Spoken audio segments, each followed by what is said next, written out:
Welcome to The Perfect Stool, Understanding and Healing the Gut Microbiome. This is your host, Lindsay Parsons, and today I'm going to be talking about fermented foods, their benefits, and whether they can be helpful with your gut health and for specific conditions like IBS, candida, SIBO, and IBD. But before I get started, if you haven't yet followed or subscribed to the show, be sure to do so, and it would be awesome if you could leave me a review if you are on Apple Podcasts. And if you want to get transcripts of the podcast, pop over to my website, highdeserthealthcoaching.com, and sign up for my newsletter. You'll also get my free e-booklet, which is called Finding Your Root Cause Through Stool and Organic Acids Testing, when you sign up. And now a brief word from my sponsor, Kombucha. How many times a day do you feel overly stressed or anxious? Do you know our thoughts are tied to our breath? When your mind is busy, your breath is shallow, which triggers anxiety and stress. You can reduce those negative feelings with a simple breath.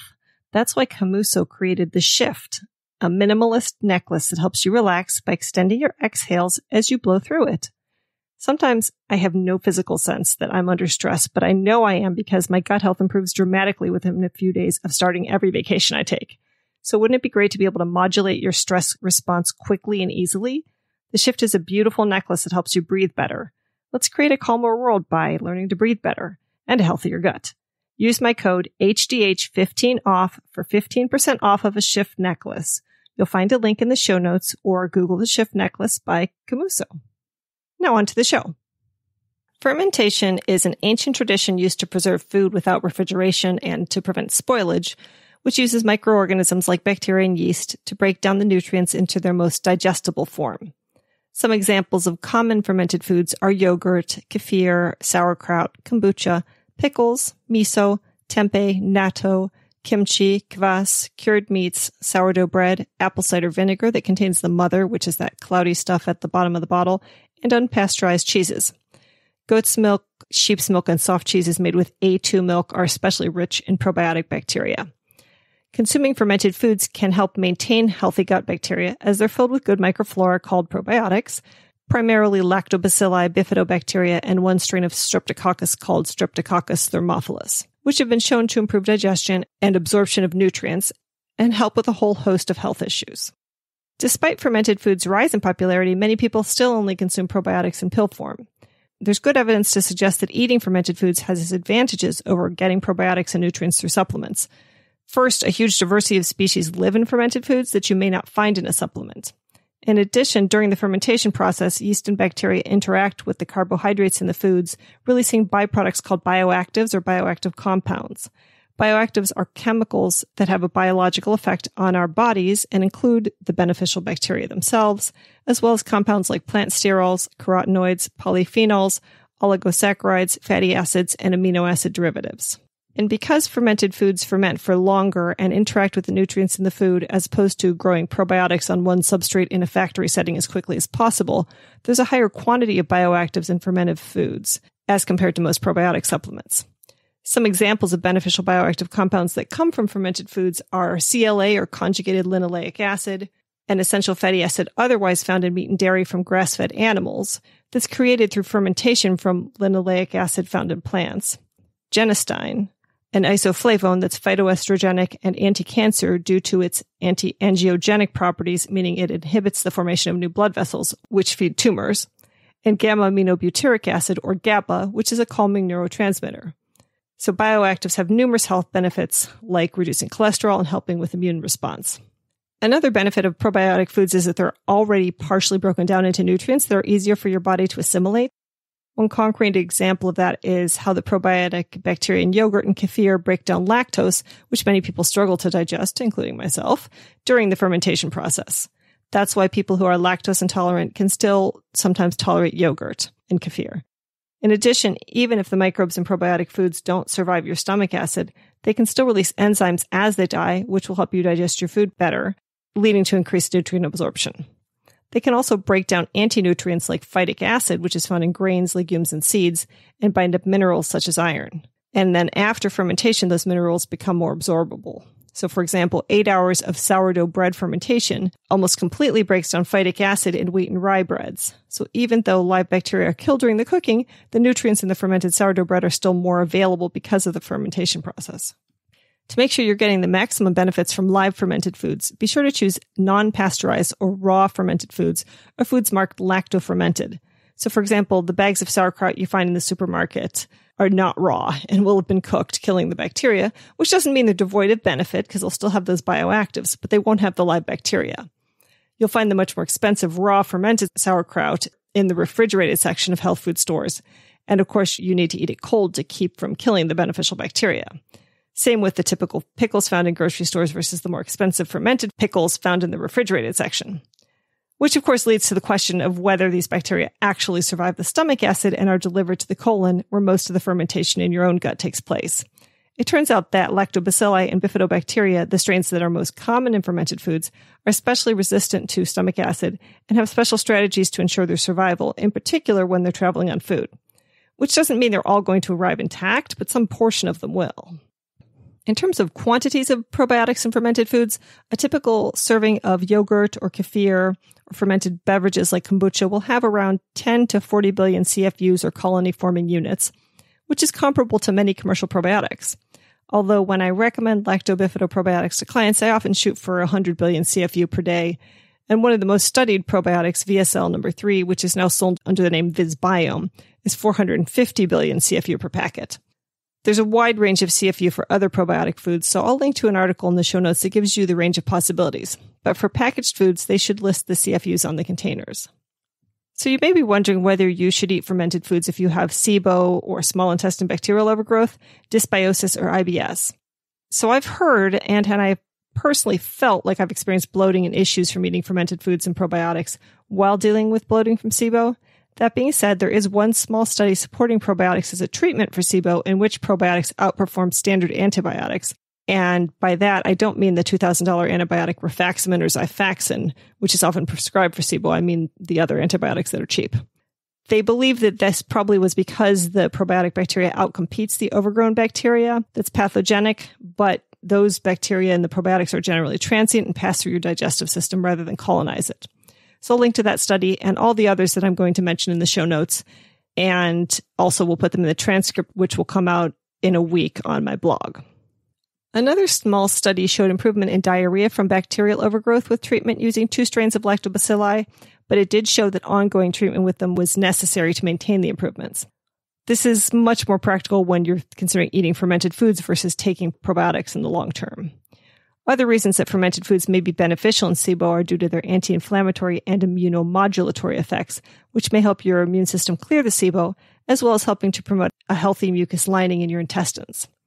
If you do feel like you're having a bloating response, though, to fermented foods and or probiotics when you have SIBO, you can either start with very small quantities and build up to see if that helps, or stick to spore-based probiotics like Megaspore Biotic or Proflora 4R, which are both found in my FullScript dispensary, or espelardi probiotics, which is a beneficial yeast, and hold off on fermented foods until the root cause of the SIBO is addressed.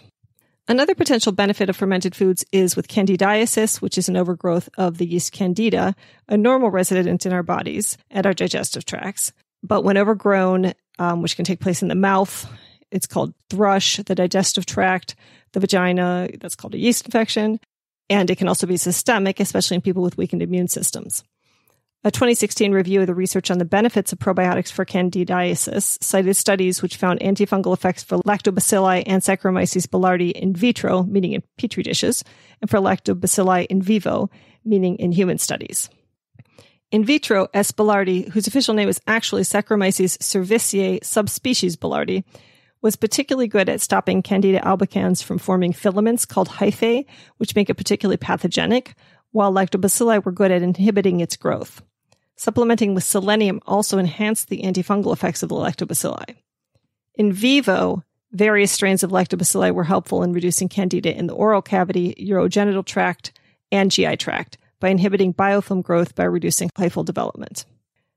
If you're wondering where to find S. boulardii in food, I discovered while researching for this podcast that it was actually first found in the fruits mangosteen and lychee, and that's pretty much the only place you'll find it in food. Typical Americans might not eat those fruit regularly, but funny story, my husband loves mangosteen, and I had never heard of them when I met him, but I guess he remembers that from living in Malaysia and Panama as a child when his father was in the military. And we lived in Australia for a few years when I was doing my doctorate, and we took a trip to a small town in northern Queensland called Port Douglas. And we were hosted by the mayor of Port Douglas, who Doug knew from his work. And his property was only accessible via boat across crocodile-infested waters, where he tragically had lost one of his dogs. And on his property, he had a mangosteen tree. And normally, mangosteen were pretty expensive and not very good by the time they got to the store. But that evening after dinner, Doug got to just feast on mangosteen, as many as you could possibly have that were juicy and perfectly ripe.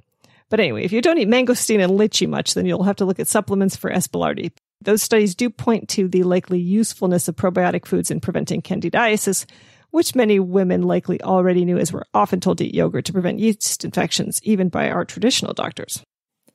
Now, a brief message from our sponsor, Bannatrol. If you suffer from diarrhea caused by IBS or any other types of digestive issues that are preventing you from leaving your house, then you should check out the #1 natural antidiarrheal in the world, Bannatrol Plus. Bannatrol's all-natural formula contains only 2 ingredients, a combination of green and ripe dehydrated banana flakes paired with a clinically proven GOS prebiotic fiber. You can try Bannatrol risk-free for 30 days by going to trybannatrol.com. If for any reason it doesn't work, you will receive a 100% refund of the purchase price. That's trybannatrol.com, trybannatrol.com. In terms of fermented foods and inflammatory bowel disease, or IBD, one peer-reviewed article suggests that the increased prevalence of IBD in Western countries and developed Asian countries is due to rapid changes in the environment and diet. In Japan and Korea specifically, traditional fermented foods are consumed less by younger generations due to their strong smells and tastes, along with a reduction in fiber in the diet. And the researchers suggested that returning to a more traditional diet should be encouraged to protect public health, create a healthier gut microbiota, and decrease rates of IBD. There are also 2 studies on mouse models of chemically induced colitis that offer support for fermented foods. In one of the studies, colitis symptoms were alleviated in mice fed a mixture of fermented barley and soybeans by increasing the levels of healthy bacteria like lactobacilli and suppressing levels of pro-inflammatory cytokines or chemical messengers in colonic tissue. In another study, mice fed a novel yogurt obtained by fermenting 2 anti-inflammatory bacterial strains, Streptococcus thermophilus and Lactobacillus delbrueckii subspecies bulgaricus, which you will find in many yogurts, showed reduced inflammation and developed a healthier immune response compared to controls. And then I wanted to talk more in depth about one particular fermented food, kefir, which is a probiotic drink made by fermenting milk, alternative milks, or water with kefir grains, because it has many big advocates for its positive health effects, and especially with gut health issues.